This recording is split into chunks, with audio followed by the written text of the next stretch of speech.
वालेकुम जी। उम्मीद है कि आप सब खैरियत से होंगे। अल्लाह ताला आप सबको अपने हिफ्ज़ व ईमान में रखे।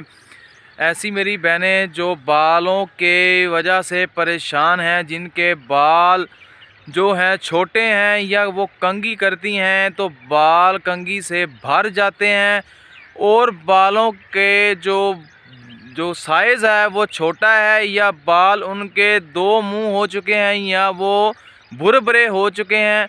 वो मुख्तलिफ़ किस्म के ब्लीच और तरह तरह के शैम्पू इस्तेमाल करके बालों को नुकसान पहुंचा चुकी हैं। तो मैं आज एक ऐसा कुदरती अमल उनकी पेश नज़र कर रहा हूं, जिसके इस्तेमाल से उनके बाल जो है वो स्याह भी होंगे और उनका भुरभुरापन भी ख़त्म हो जाएगा और बाल जो है वो बड़े भी होंगे।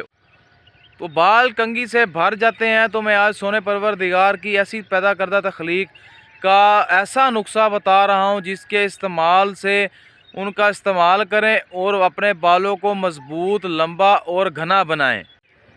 हर औरत की ख्वाहिश होती है कि उनके जो बाल हैं वो बड़े हों और बालों की वजह से उनकी खूबसूरती में इजाफ़ा होता है।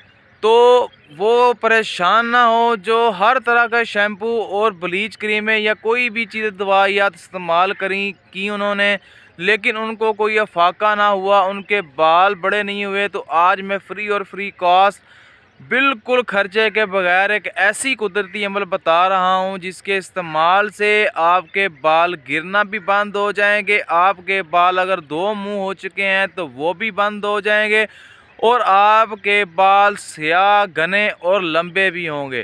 करना क्या है कि आपने बोहड़ का दरख्त देखा होगा, बोहड़ के दरख्त के पत्ते आपने लेने हैं। पत्ते ले लें आप, कम से कम 1 किलो बोहड़ के दरख्त के पत्ते ले लें और उसको कूट कर कुंडी डंडे में कूट कर उसको कपड़ छान से उसका रस निकाल लेना है। अब जितना रस होगा उस रस के अंदर सरसों का जो तेल है उतनी मकदार में डालकर हल्की सी आंच पर पकने दें। जब पक कर जो बोहड़ के पत्तों का रस होगा वो जल जाएगा और तेल जो है बाकी रह जाएगा। उसको कपड़ छार करके किसी बर्तन में या किसी शीशी में महफूज रखें। बस कीमती तेलों और शैम्पुओं पर सबकत हासिल करने वाला एक ऐसा कुदरती नुस्खा है, जिसके इस्तेमाल से आपके बाल लंबे, स्याह, घने हो जाएंगे। ये एक ऐसा अमल है, ऐसे सोने परवरदिगार में इसने ऐसी तख्लीक बनाई है, ऐसा ही हिफाजत रखी है कि जो बालों को लंबा, घना और स्याह करने और इसके जो जितने भी बालों के नुकाइस हैं वो दूर कर देता है और बाल नरम, मुलायम और रेशम की तरह हो जाते हैं। आप इस तेल का इस्तेमाल करें, अपने बालों को लंबा, स्याह, घना बनाएं।